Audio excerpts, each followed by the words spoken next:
দ্বীপ জেলা ভোলা। ভাঙন সহ নানা কারণে গত ৪৪ বছরে মেঘনা ও তেঁতুলিয়ায় ৫৭ বর্গ কিলোমিটার এলাকা নদীগর্ভে বিলীন হয়ে গেছে। এছাড়াও জলোচ্ছ্বাসের প্রবণতা, ফসলের উৎপাদন কমে যাওয়া এবং জীববৈচিত্র্যের ওপর মারাত্মক প্রভাব পড়েছে জলবায়ু পরিবর্তনের। এ নিয়ে উদ্বিগ্ন বন বিভাগ সহ সংশ্লিষ্টরা। ভোলা প্রতিনিধি ছোটন সাহার রিপোর্ট।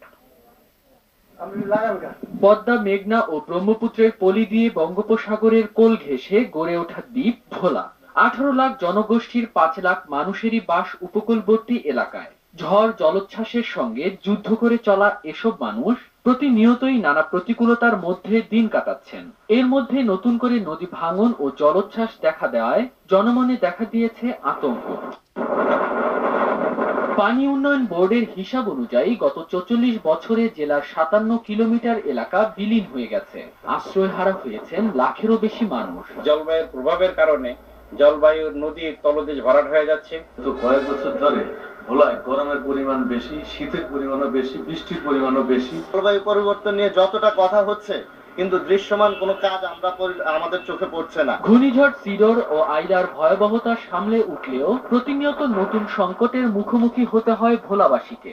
মাছের সংকট, ফসলের উৎপাদন কমে যাওয়া সহ নানা সমস্যা লেগেই রয়েছে।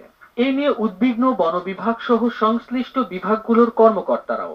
জলবায়ু পরিবর্তনের ফলে নদীর পানির উচ্চতা বেড়ে যাচ্ছে, নদী ভাঙ্গনের তীব্রতা অনেক বেশি হচ্ছে। লবণাক্ততার কারণে বোরো চাষ এবং গম আবার হুমকির সম্মুখীন। বিগত ৫ বছর ধরে জলবায়ুগত পরিবর্তনের কারণে ইলিশ মাছের উপর বিরূপ প্রতিক্রিয়া সৃষ্টি হয়েছে। তবে সমস্যা সমাধানে নানা প্রস্তুতি নেওয়া হয়েছে বলে জানালেন জেলা প্রশাসক। জলবায়ু পরিবর্তনের প্রভাব এই জেলাতেও লক্ষণীয়।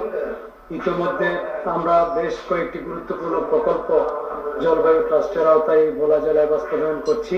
জলবায়ু পরিবর্তনজনিত প্রভাবের হাত থেকে ৩,৪৪৮ বর্গ কিলোমিটারের ভোলাকে রক্ষার দাবি জেলার বাসিন্দাদের। নিউজ ডেস্ক, দেশ টিভি।